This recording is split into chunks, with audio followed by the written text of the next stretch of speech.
Жохлыг шударгаараа шуурхай оройтой Оргил цаг мэдээллийн хөтөлбөрийн 21 цагийн мэдээ эхэлж байна.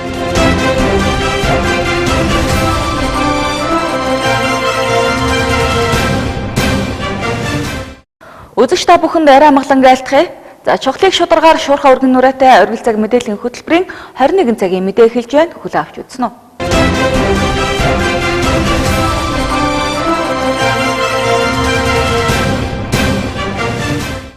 Айл бүрийн хамирнаа залдардаг шидэд хайрцаг гэх телевизийн урлаг үүсч хөгжсөний 50 жилийн ой энэ өдөр тохиож байна. За Монголын үндэсний олон нийтийн телевизийн хамт олон мөн орон нутгийн телевизийн урлагийн уран бүтээлчид түүхт энэ өдрийг тэмдэглэж байна.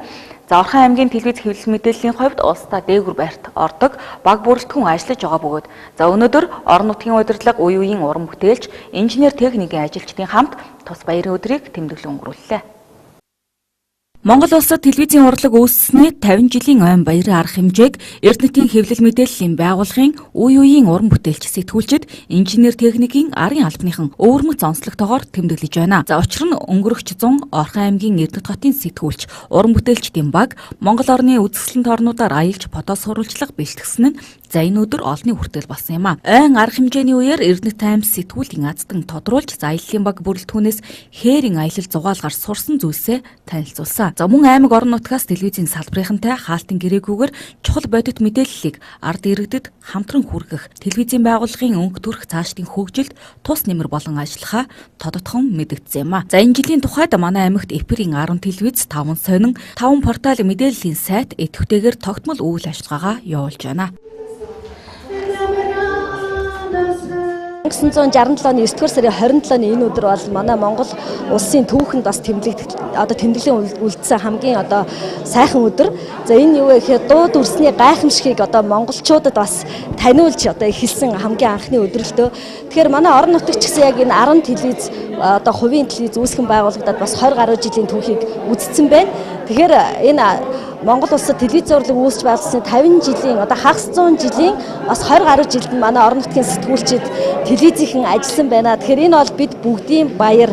Тэгээ манай орон нутагт ер нь бусад орон нутгуудтай харьцуулахад манай Орхон аймаг бол хэвлэл мэдээлэлээр бол толгой цогч явдаг, нэгдүгээрт явдаг. Тэгэхээр энэ юу гэсэн үг вэ гэхээр манай залуучууд, манай зураглаач, эвлүүлэгч энэ телевизийн урлагт хүчин зүтгэж байгаа бүх хүмүүс маань маш мундаг байна. Мундаг ажил мэргэжилтэд дуртай байна гэсэн нэг илэрлэлтэй. Түүх бол их сонирн байдаг юм байна. Өнөөдөр ингээд Монгол улсад телевизийн урлаг үүсч хөгжөө 50 жил болсон гэхэд болоо итгэмээргүй байна. Яг тэгэхээр анх Монгол телевиз анхны нэвтрүүлгээ хийж яхад би бүр 1-р ангийн жижигхэн сурагч байсан. Тэгээд дараа нь мэдээлэл радио телевизийн улсын хорооны харьяа Эрдэнэт хотын радиогийн редакц байгуулагдахад энд орж ажиллаж 1983 оноос эхлэж ажилласан. Анхны нэвтрүүлгээ бид гэж явуулж байсан бол өргөжөөд 1994 оны 6 сард телевизийн анхны нэвтрүүлгээ эфирт гаргасан. Ингээд радио телевизийн төв болж өргөцсөн юм аа. Ингээд үе үеийн орон нутгийн удирдлагууд дэмжиж тусалж ирсний хүчинд манай техник хэрэгсэл материалыг баа сайжирсан, боловсон хүчин сайжирсан. Ингээд өнөөдөр энэ Эрдэнэтэд үйл ажиллагаа явуулж байгаа 10 телевиз бол энэ анхны телевизийн суурь дээр энэ анх энд ажиллаж ирсэн хүмүүсийн туршлага, дадлага, мэдлэг чадвар энэ бүхэн юм дээр суурлаад явж байгаа учраас Эрдэнэтэд бол энэ олон телевизүүд үйл ажиллагаагаа хангалттай сайн чанартай явуулж байна гэж би бол дүгнэж байна. Тэр үед бол бидний техникийн маш их бойл хэцүү ийм техникийн хэрэгслээр ажиллаж байсан 2 периставктай 2 телевизтэй тэгээд хооронд нь монтажлж хийхдээ нэг периставкнаас нөгөө периставк руу шууд монтажлж хийдэг. Тийм учраас алдаа гаргаж болохгүй. Хэрвээ нэвтрүүлгийг хөтлөж байгаа сэтгүүлч байдаг юм уу, нэвтрүүлэгч алдаад тэнд монтаж буцаагаад пермотгээд явуулна гэхтэл сүүл нь тасарч үлдэх гээд байдаг учраас сэтгүүлчдэд тавьжсэн шаардлага юу гэхээр та нар маш сайн алдаагүй цэвэр зөв сайхан ярьж сурахаар хэрэгтэй гэдэг ийм зүйлийг хэлдэг байсан. Телевизийн салбар үүсч өгдсөний 50 жилийн өнөөдөр ингээд Орхон аймагт Эрдэнэт хотын телевизийн гэрэл мэдээллийн салбарын маань зохион байгуулад их гоё өвөрмөц, их гоё энгийн гэсэн ярины их гоё хүндэтгэлтэй маргамжаа зохион байгуулж байгаа. Тэгээд бүгдээрэнд нь хэвлэл мэдээллийн салбарт ажиллаж байгаа, ажиллаж ирсэн, ажиллах тэгээд тэр дундаа арын албаныхан тийм ээ техникийн ажилтнуудаа бүгдээрэнд нь сайхан баярын мэндийг хүргье. Хэвлэл мэдээллийн салбартайгаа аймаг орон нутаг бол нээлттэй сайхан хилэн далангүй ойлголцож ажиллаж байгаа гэж бодож байгаа. Манайхан бол ард иргэд бол юу гэж харддаг вэ гэхээр нэг хаалтын гэрээ гэдэг юм уу нэг тийм үгээр нь ойлгоод байгаа. Бид бол сайнтаа сайн, сайныгаа сайн, муугаа муу гэдэг ингээд ярьж чадах хэмжээнд хамгийн шударга одоо орчин үеийн ямар харилцаа байдаг энэ хэлбэрээр одоо ажиллахыг хүсэж байгаа. Ингэж чадж байгаа байх гэж бодож байна. Тийм учраас цаашдаа мэдээж энэ телевиз хэвлэл мэдээллийн салбарт ажиллаж байгаа хүмүүсийнхаа ур чадварыг нэмэгдүүлэх, өшөө нийгмийн асуудал дээр нь хамтарч шийдэж чадах зүйлүүдээ шийдэх, өшөө одоо бас энэ байгуулагдсан телевизүүд энэ хэвлэл мэдээллийн салбарын бүх одоо аж ахуйн нэгж байгууллагуудынхаа бат зогсох тал дээр нь одоо ямар дэвшлэл дэмжлэг хэрэгтэй энэ бүх тал дээр нь бол аймаг орон нутаг хамтраад ингээд ажиллаад явнаа гэдэгтээ бол итгэлтэй байгаа. Тэгээд За мөн Орхон аймгийн хэвлэл мэдээллийн байгууллага нь Монголын сэтгүүлчдийн нэгдсэн хэвлэлийн 117 ахмад дунд залуу үеийн гишүүдтэйгээр улсдаа 2 дугаарт ордог хэвлэлийн баг бүрэлдэхүүнтэйгээр ажиллаж байна. За дараагийн телевизийн салбарын ойн арга хэмжээгээр илүү өргөн цар хүрээг хамруулан тэмдэглэхээ энэ үеэр тохирсон юм а. Аймгийн засаг даргын тамгын газрын нийгмийн бодлогын хилцээс чөлөө цагийн талбай байгуулах дэд хөтөлбөрийг 2017-аас 2020 оны хооронд хэрэгжүүлнэ. За 2017 онд уг төслийн хүрээнд 17 газарт хүүхэд залуучуудын чөлөөт цагийг зөв болгосон өнгөрүүлэх талбай байгуулна гэж төлөвлөсөн байна. За нийт ажлын гүйцэтгэл 60% байгаа бөгөөд үлдсэн тогтжилтын ажил эх сарын 4-нд дуусах юм а. Хүүхэд залуучуудын чөлөөт цагийг зөв боловсон өнгөрүүлэх газар талбай хомос байдаг талаар залуучууд хэлдэг. Тэгвэл энэ асуудлыг үе шаттайгаар зохицуулахаар аймгийн засаг даргын тамгын газрын нийгмийн бодлогын хилтэст чөлөөт цагийн талбай дэд хөтөлбөр хэрэгжиж байна. Энэ онд хөтөлбөрийн хүрээнд 750 сая төгрөгөөр 17 газарт биеийн тамирын болон тоглоомын талбай байгуулах ажил хийгднэ. Уртулаг согоод багт 1 ажил, дэнж баян цагаан багт 2 ажил, наран багт 3 зэрэг нийтдээ 11 багт хүүхдийн тоглоомын талбай тогтжуулах ажил хийгдэж байна. За мөн үүнд 2, 5, 7, 17 дугаар сургуулийн биеийн тамирын талбайг тогтжуулах ажил багтжээ. 2 сургуулийн одоо 2 7 дугаар сургуулийн биеийн тамирын гадна талбай. За дээр нь оюут багийн одоо 2-ын 4 дугаар байр, бүрэн бүс багийн 5-ын 15 дугаар байр. За говьл багийн сургууль сая хэлсэн, дэнж багийн сургууль хэлсэн тийм ээ. За дээр нь наран багт 71 дугаар гудамж. За баян цагаан багт шинэ хорооны 14 дугаар гудамж. За цагаан чулууд багт 47 дугаар гудамжны ард талд. За булаг багт бол 1 дугаар гудамжны арын талбайд гэдэг. Энэ талбайгуудад бол орон нутгийн сум хөгжүүлэх сангаас бол хөрөнгө оруулалт хийгдэж энэ талбайд бол эдний одоо хөрөнгө оруулалт баригдаж дууссан байгаа. Үүнээс 8 ажлын 334 сая төгрөгийг Баян өндөр сумын сум хөгжүүлэх сан, 9 ажлыг орон нутгийн төсвийн 415 сая төгрөгөөр санхүүжүүлсэн. Өнөөдрийн байдлаар нийт төлөвлөсөн ажил 60 орчим хувийн гүйцэтгэлтэй явж байна. За 7 болон 5 дахь сургуулийн биеийн тамирын талбай, 2-ын 4 болон дэнж багт хийгдэх тоглоомын талбай ажил бүрэн дуусч улсын комисс хүлээж авсан. За мөн цагаан чулууд, баян цагаан бүрэн бүс багт хийгдэж байгаа тоглоомын талбай ажил дуусч техникийн комисс ажиллаж улсын комисс хүлээж авахд бэлэн болжээ. За тэгээ эндээс болохоор одоо яг хийж байгаа болохоор 6 ажил байна. За тэгээд энэ 6 ажлаас бас 3 ажлын ихэд нийтдээ 9 ажлаасаас 3 ажил бол дуусаад хүсэлтээ өгсөн комисс ажлуулъя гээд. За ингээд тэгэхээр одоохондоо 9 ажил бол ерөөдөө хийгдэж байна гэсэн. За үүнээс тэгээд бас 4 ажил техник комисс ажиллаад ерөөдөө ажил нь дуусаад техник комисс ажилласан байгаа. За бүр ажил нь дуусаад хүлээлгээд өгсөн бол 4 ажил байгаа улсын комисс ажиллаад гэсэн байгаа. Тэгээ эндээс одоо нийт энэ 17 ажлаас 11 баг дээр бол хийгдэж байгаа ажлууд маань. Эдгээрээс жист багийн 14 15 дугаар байр, говьлагийн хуучин хүсний захын баруун тал, дэнж багийн 1-р байранд амралт чөлөө цагийн талбай байгуулах, за баян цагаан багийн 24-р цэцэрлэгийн тоглоомын талбай, 2-р сургуулийн гадна талбай ажил хийгдэж байна. За сэрүүний үйлрэл эхлэхэд гадна талбай бүтээн байгуулалт ажил хийх боломжгүй болно. За тиймээс эх сарын 4-ний өдөр хөтөлбөрийн хүрээнд төлөвлөгдсөн 17 газрын ажил бүрэн дуусна гэдгийг хот байгуулалт барилга захиалагч албаны захирал Мөгдалаа хэлсэн юм. Өнгөрсөн 7 хоногийн сүүлээс эхлэн цахилгаан эрчим хүч өөрчлөлж мэдэгдэлгүй гэнэт олон цагаар тасалдсан тохиолдол цөөнгүй гарч иргэдийг бухимдуулсан. За тэгвэл гэрэл цахилгаан тасалдсан шалтгаан нь Эрдэнэ тус дулаан төвөөс сүлжээ орон нутгийн өмчит компани шугам тоног төхөөрөмжөнд гэмтэл гарснаас үүдэлтэй ба засвар үйлчилгээ хийж хэвийн ажиллагааг хангахаар ажиллаж байна. Өнгөрсөн 7 хоногийн сүүлээс эхлэн цахилгаан эрчим хүч өөрчлөлж мэдэгдэлгүй гэнэт олон цагаар тасалдсан тохиолдол цөөнгүй гарч иргэдийг бухимдуулаад байсан. За тэгвэл гэрэл цахилгаан тасалдсан шалтгаан нь Эрдэнэ тус дулаан төгөөсүүлжээ орон нутгийн өмчит компани шугам тоног төхөөрөмжөнд гэмтэл гарснаас үүдэлтэй ба за засвар үйлчилгээг тухайн үед яаралтай хийсний үр дүнд хэвийн ажиллагааг хангасан гэлээ. За харин цахилгаан дамжуулах үндэсний сүлжээ төрийн өмчит хувьцаат компанийн өвлжилтийн бэлтгэл ажил хангах хүрээнд за төлөвлөгөөтэй ажил өнгөрсөн амралтын өдөр буюу 9-р сарын 23-ны өглөөний 9-өөс өдрийн 14 цагийн хооронд хийгдэж за цахилгаан эрчим хүчийг хязгаарлаж 1, 4, 5, 6, 7 дугаар микрүүдэд хэсэгчлсэн цахилгааны тасралт гарсан байна. За мөн Эрдэнэ тус дулаан төгөөсүүлжээ орон нутгийн өмчит компанийн хариалалд байдаг. За города шугам буюу 35 кВт-ийн цахилгаан дамжуулах агаарын шугамд аваарын гэмтэл гарснаар за 22-ны өдөр Эрдэнэ хотын бичил хорооллуудын цахилгаан түр хугацаанд тасалджээ. За одоогоор үйлчлэлтийн бэлтгэл ажлын хүрээнд шугам тоноглолын засвар үйлчлэгээ дууссан ч зарим нэг төлөвлөгөөт эрчим хүчний хязгаарлалт хийгдэж болзошгүйг Эрдэнэ булганы цахилгаан дамжуулах сүлжээ төрийн өмчит компаниас мэдэгдлээ. 9 сарын 25-ны 20 цаг 13 минут бол бас дахин тасалт гарсан. За энэ тасралт маань бол бас Орхон аймгийн бичил хорооллууд бас мөн адил хэсэгчл тасралт гарсан. Энэ дээр бол Орхон аймгийн орон нутгийн өмчит Эрдэнэ тус компани шугам тоноглол дээр гэмтэл саатал гарснаас болж тасалт бол гарсан байгаа.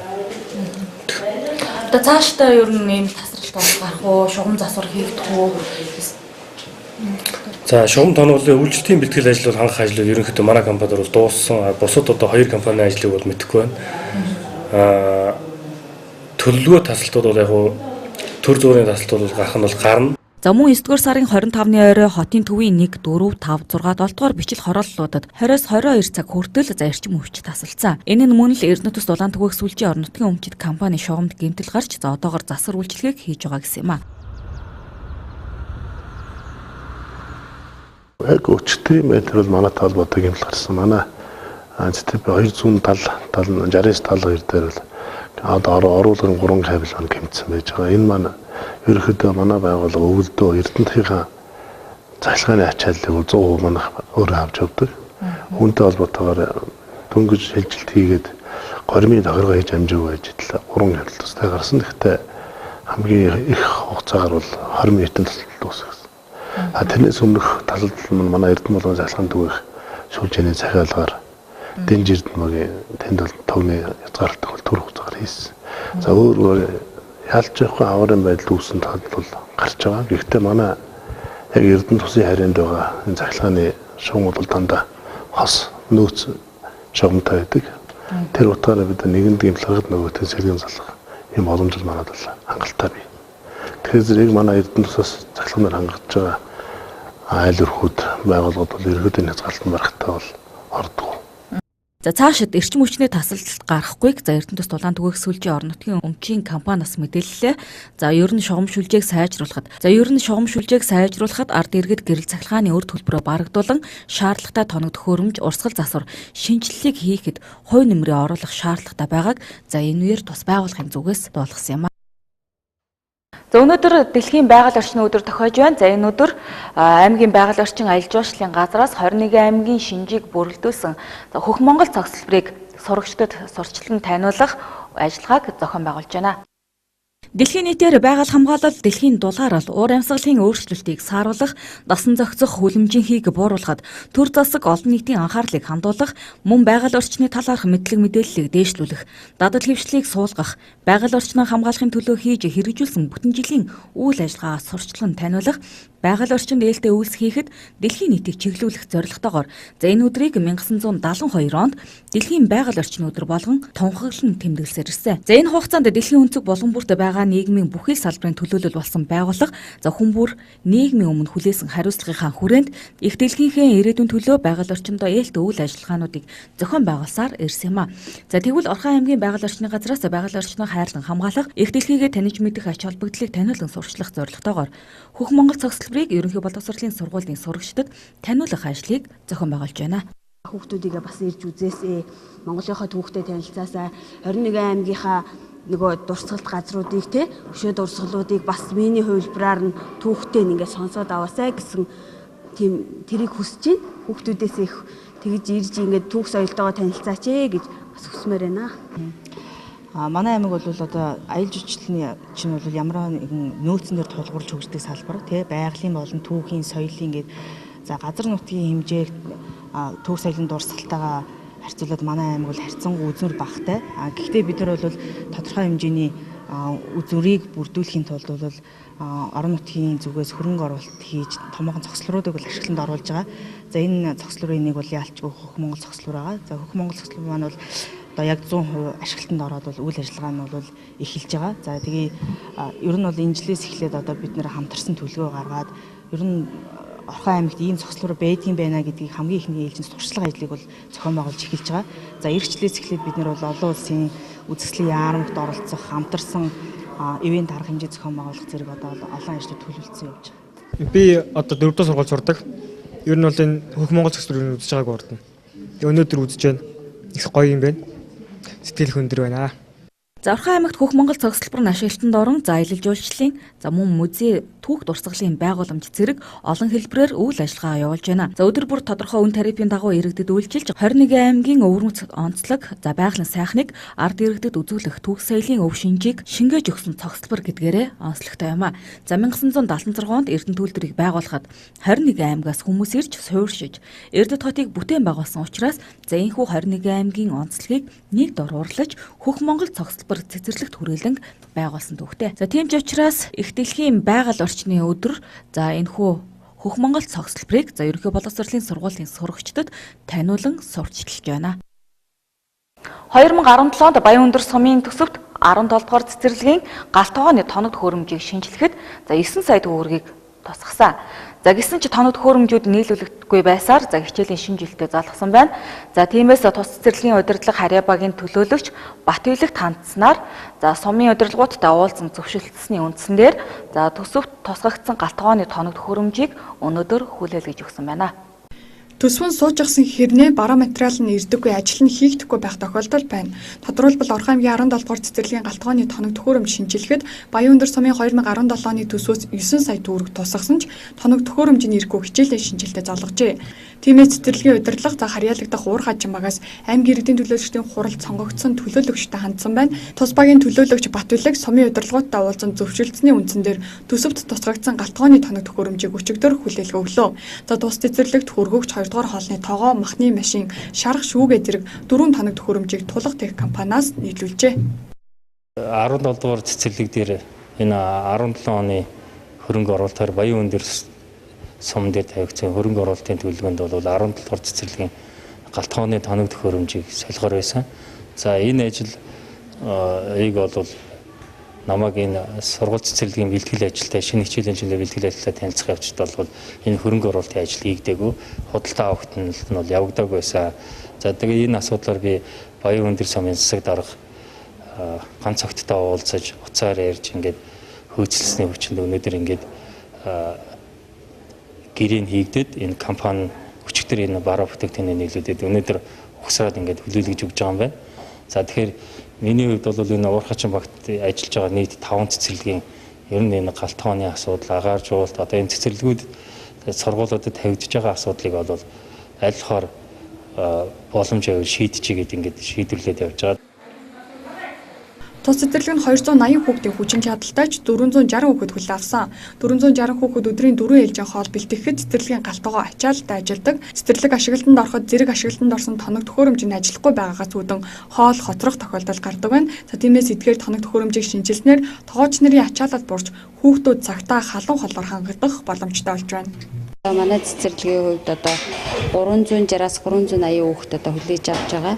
Өнөөдрийн байдлаар тэгээд бас хүүхдийн хоол хийхэд нөгөө энэ 2 дугаар хоолны тогоо, махны машин, шарх шүүгээ бол нөгөө хуучин 90 онд анх байгуулагдсан яг тэр юугаар байсан жоохон хүндрэлтэй байсан. Тэгээд сая энэ ур хачин багийн иргэдийн төлөөлөгчтэй тэргүүлэгч Батүйлэг тэгээд мөн эрхлэгчтэй баярлалаа. Ингээд ийм сайхан тоног төхөөрөмжөөр хангаж өгсөнд энэ тоног төхөөрөмжөөр ингээ яхад бидний ажилд бол маш их тийм хөнгөн айгуу тийм ажиллагаа бас цаг зав бас их хэмнэж хүүхдийн хоол цагтаа хүрэх тийм сайхан болсон байна.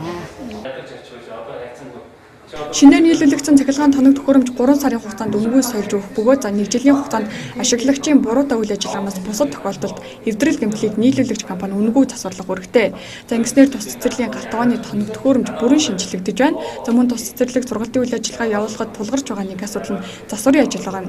Хичээлийн шинжил эхлэхээс өмнө олон хоног дараалал орсон борооны улмаас цэцэрлэгийн дээврийн 2 хэсгээс ус гоожиж нэг коридороор багш ажилтан болон бага насны хүүхдүүд явах боломжгүй болсон байна.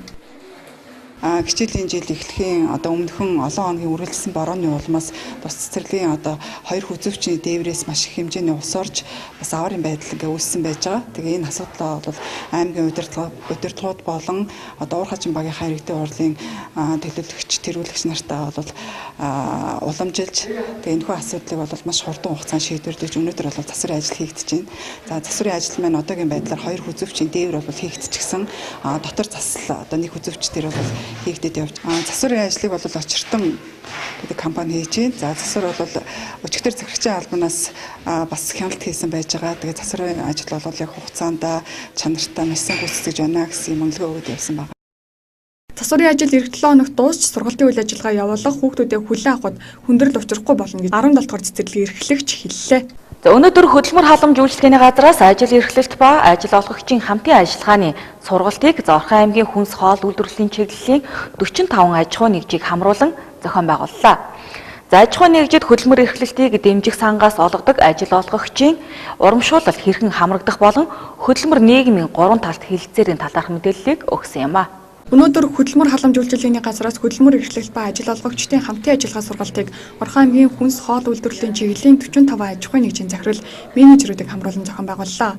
За энэ үеэр аж ахуй нэгж байгууллагад хөтөлбөр эрхлэлтийн дэмжих сангаас олгодог ажил олгогчийн урамшуулалт хэрхэн хамрагдах болон хөтөлбөр нийгмийн 3 талт хэлэлцээрийн талаарх мэдээлэл өгсөн юм. За энэхүү сургалтыг сар бүр явуулдаг бөгөөд салбараар дагнаж явуулах нь үр дүнд хүрдэг байна. Тиймээс энэ удаад 2017 онд шинээр байгуулагдсан аж ахуй нэгж болон хүнс хоол үйлдвэрлэлийн чиглэлийнхний түлхүү хамрууллаа.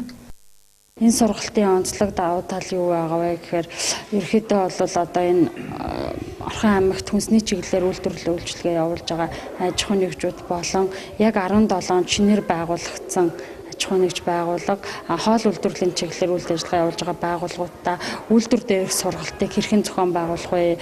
Хөдөлмөрлөлтийг дэмжих сангаас олгож байгаа ажиллагчийн урамшуулалт хэрхэн хамрагдах вэ? Энэ талаар зөвлөгөө мэдээлэл өгч байна.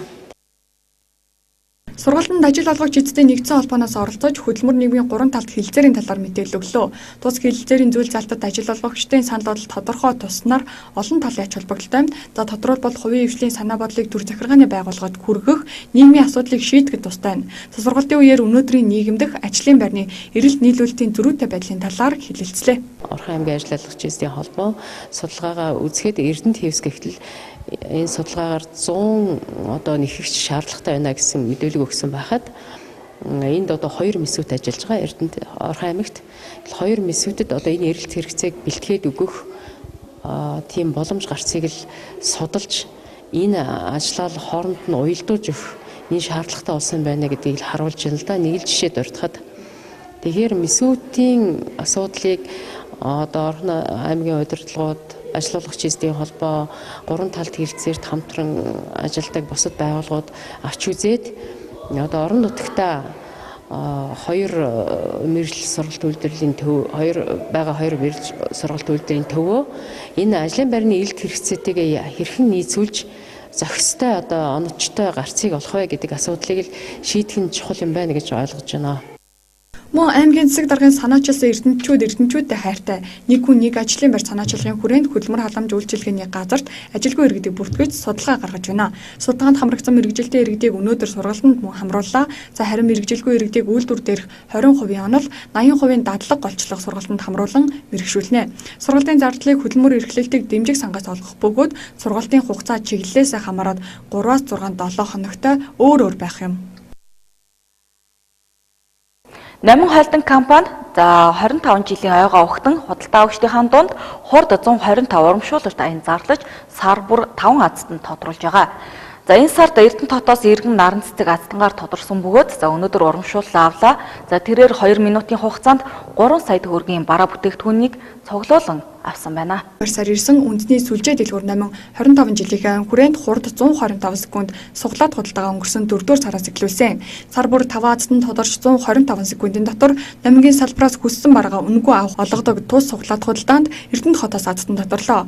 4 сараас хойш хийсэн худалдаа авалтаараа Эрдэнэт хотын иргэн наран цэцэг аздан болж өнөөдөр урамшууллаа авлаа. За 125 секундын хугацаанд түүний хүн их талаа номын агуулга худалдааны төвөөс 3 сая гаруй төгрөгийн бараа бүтээгдэхүүн цуглуулсан бараагаа үнэгүй авлаа. Номингийнхаа хамт олон ажлын амжилт гэсэн. Юу авъя гэж харж ирсэн бэ? Хэдэн үргийн бараа авсан болж байна. За тэгэл ер нь л хэрэгтэй гэсэн л энийг авъя гэсэн юм л тэгэл харсан. Тэгээ яг хэдэн төрний бараа авсан юм бэ? Харж тооч гэсэн юмуд авч чадсан бүгдийг. За бүгдийг царайч авч амжсан гэ. Зарим нэг зүйл нь хаалаа. Зарим нь мартчихлаа. Сүүлдээ саналаа. Тэгэл юуны тэрэн тэгэл харснаа л болоо. Тэр их сандруу. За баг зэрэг сандралтай л хэвчээ яг ингээ гүгэл. Асан шааж байгаа. Халтархаад. Бүгд юу бахтай дорхноо л юм бэ. За баярлалаа. Баярлалаа. За алтан босноо хэрхэн мэдсэн бэ? Би 25-ны өдөр яг телевизээр харж мэдээгүй маргааш өглөө ажилдаагаар явж исэн чинь утсаар намгаас ирж байна. Та өчигдөр ингээд атстан болсон. Таны солигдохгүй байсан гэдгсэн. Тэжил мэдсэн. Ерөөсөө бараг л юу үлээ эн чинь та намгаас ямар худалдаа авалт хийсэн бэ? Тийм тэгсэн юм уу гэдэг. Тэгсэн чинь намгаас юм авдаг, агуулгаас юм авдаг гэл. Тэгэл нэрээс одоо би атстан болчихно гэж юу гэсэн юм болоо гэд их гайхаад ирнэ. Итгээгүү дээ тэгэл хүүхдүүд рүү хэлсэн чинь тань руу ярьж байгаа юм чинь та азтан болсон биз дээ баяр хүргээгээл азтан болсондоо баяртай нийт эрдэнэчүүдтэй аз жаргал сайн сайхныг хүсье та нар одоо ингээд ер нь ингээд номингээр үйлчлүүлэх юм бол азтан болох юу өндөр юм байна ер нь болдгол юм байна би одоо ерөөсөө санаагүй байж байгаа болцол зогсож байна. Суглаад худалдаанд номингийн бүх салбар буюу Улаанбаатар хотын 23, орон нутгийн 8 салбараас 50,000 төгрөгөөс дээш худалдаа авалт хийсэн хүн бүр оролцох боломжтой. 50,000 төгрөгөөс дээш худалдаа авалт тутамд суглааны эрх толгоон дээрт нь хэвлэгдэн иргэн танд хүрэх юм. За уг эрхээрээ сар бүрийн 25-ны өдөр Монголын үндэсний олон нийтийн телевизээр шууд дамжуулагдах суглааны тохиолдолд оролцож нийт 50 азтай хэрэглэгчийг тодруулна. Энэ сарын үед Эрдэнэт хотоос азтан тодорч байна. За энэ нь орон нутгаас азтан болж байгаа 8 дахь тохиолдол бөгөөд номын агуулга Эрдэнэт салбараас тодорч буй 2 дахь азтай. Тэгээд 25 жилээ тохиож байгаатай холбоотойгоор хурд 125 гээд үндэсний хэмжээний томоохон суглаад худалдааг зохион байгуулж байгаа. Хүмүүс янз бүр явж байна л да. Яг гэвэл мэдээж тухайн хүнийхээ одоо тэг спортлог байдлаас болон зарим нь үнэхээр одоо спортлогууд нь бол илүү сайн гүйч гэдэг юм уу тийм зүйлсүүд байгаа. Ер нь бол нэг дунджаар нэг 8 сая 7-8 сая төгрөгийн бараа авж байгаа. Тэгээд зарим тохиолдолд бага авах тохиолдол ч байгаа. Тэгэд мэдээж тэр нэг цаг хугацаанаас хамаарж байгаа, төлөвлөгөөнөөс хамаарж байгаа, тухайн хүнийхээ бас тэг хэр судалгаа хийсэн бэ. Бид нар бол одоо яг энэ агуулга дотроо судалгаа их боломжийг олгож байгаа юм л да. Ирээд те за алийг авч болох уу? Энэ дээр энэ байгаа юм байна, тэр нь байгаа юм байна гэдэг. Гэхдээ нөгөө хүмүүс бас зарим нь болохоор яг сандарсандаа болооч гэдэг юм уу тодорхой хэмжээнд харьцангуй төсөөлч юм ах байгаа. Тэгэхээр янз янз л байгаа хүмүүстэй. Хурд 125 суглаад хөтөлбөрт одоогоор 25 азтай шалгарч нийтдээ 120 гаруй сая төгрөг хүртэлх мөнгөнд дөд худалдаа авалт хийгээд байна. Суглаад хөтөлбөр дахин 25 азтай шалгаруулах ба тааж мөн номиноор үйлчлүүлж 50,000 төгрөгөнд худалдаа авалт хийгээд суглаанд оролцож хурд 125-ын дараагийн азтан болох боломжтой. Лав гарагт болж өнгөрсөн үйл явдлын мэдээллийг чухлыг шударгаар шуурхай өргөн нүрээтэй оргил цаг мэдээллийн хөтөлбөр хүргэлээ. За мэдээллийн төгсгөлд ус цагуур орчны шинжилгээний төвөөс ирүүлсэн хоногийн цаг агаар мэдээг хүлээн авч үзнэ үү баяртай үзэгчтэй.